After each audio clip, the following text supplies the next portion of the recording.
Bonjour et Boker Tov, Olivier Granilik depuis Jérusalem pour le premier journal d'information avec l'actualité israélienne de ce matin qui est bien entendu couronnée par la décision de la police israélienne de la mise en examen du premier ministre Benjamin Netanyahou et de son épouse Sarah pour fraude, corruption et abus de confiance dans l'affaire 4000. Je vous rappelle que dans cette affaire, le couple Netanyahou est soupçonné d'avoir tenté de s'assurer une couverture favorable dans le site d'information Walla en contrepartie de faveurs gouvernementales qui pourraient avoir rapporté des centaines de millions de dollars à Shaul Elovitch, actionnaire majoritaire de Bezalel et aussi propriétaire du site d'information Walla.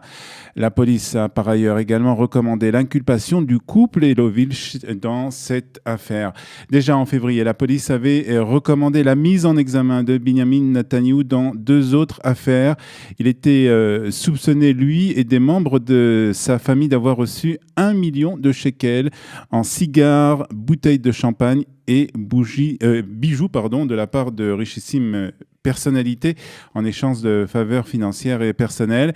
Dans un autre dossier, les enquêteurs suspectent Benjamin Netanyahou d'avoir tenté de conclure avec le propriétaire du journal Yediot Ahronot un accord pour une couverture plus favorable de la part du grand quotidien israélien payant. Les appels à la démission de Benjamin Netanyahou se sont multipliés hier. Le chef du parti travailliste a déclaré: un premier ministre dont les affaires de corruption sont si nombreuses ne peut pas continuer son travail et doit démissionner. Chaque jour supplémentaire à son poste est nuisible aux citoyens d'Israël. C'est ce qu'a déclaré Avigail Bay, le chef du parti travailliste. La chef de l'opposition a elle aussi appelé à la démission de Benjamin Netanyahou. Il doit partir, a-t-elle déclaré sur Galei Tzahal.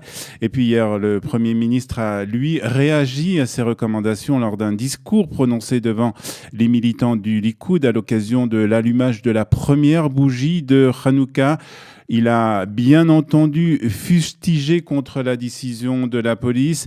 Le choix du moment n'est pas un hasard, a déclaré Benjamin Netanyahou. C'est une partie faussée, a donc aussi annoncé Benjamin Netanyahou devant les membres du Likoud et a ajouté sa fameuse phrase qu'il n'aura rien parce qu'il n'a rien. Les membres du Likoud étaient pratiquement les seuls à défendre hier le chef du gouvernement et le président du Likoud. Je fais confiance au Premier ministre et à son épouse. Ce sont des personnes honnêtes et intègres qui placent les intérêts de l'État avant tout, a déclaré pour sa part la ministre de la Culture et des Sports, Miri Regev. La balle est à présent dans le camp du procureur de l'État qui doit décider ou non d'inculper le Premier ministre selon les recommandations de la police. Pour le moment, on ne sait pas quand Avichai Mandelblit fera connaître ses conclusions. Le Premier ministre s'est envolé aussi cette nuit pour Bruxelles où il doit rencontrer le secrétaire d'État américain. Cette rencontre qui devait se tenir dans quelques jours a été avancée en raison de la situation sécuritaire dans la région. Selon un communiqué du bureau du Premier ministre, le Premier ministre est accompagné du chef du Mossad dans ses voyages.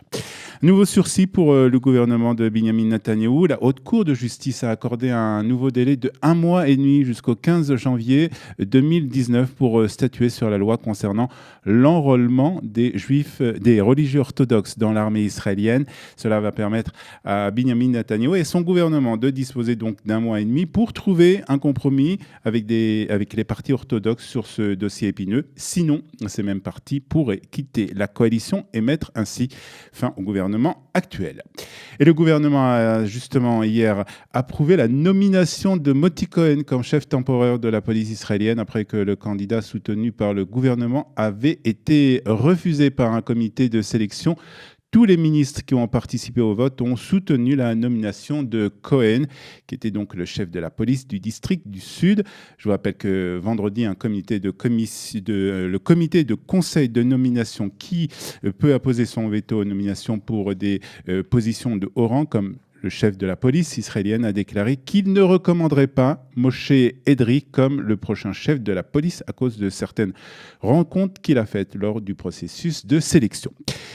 Et puis, Hanouka en Israël. Hanouka, hier, les Israéliens ont allumé la première bougie de Hanouka. C'est un message du président Trump que les Israéliens ont entendu ce matin en se levant.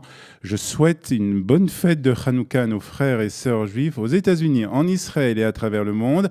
Quant au président de l'État, Reuven Rivlin, il a décidé d'allumer la première bougie de Hanouka en compagnie des soldats orthodoxes qui sont donc dans l'armée israélienne. Et puis ce soir, ce sont avec les rescapés de la Shoah que Reuven Rivlin allumera la seconde bougie de Hanouka. La météo, pour terminer ce premier point d'actualité, depuis donc Jérusalem, avec pour cette première journée de Hanouka, des pluies sont à prévoir. Première journée de vacances aussi pour les écoliers israéliens. Il fera 23 degrés à Tel Aviv, 19 à Jérusalem, 24 degrés à Beersheba et 26 à Eilat. On se retrouve à 7h30 heure de Paris, 8h30 ici à Jérusalem pour la revue de la presse et des médias israéliens. À tout à l'heure.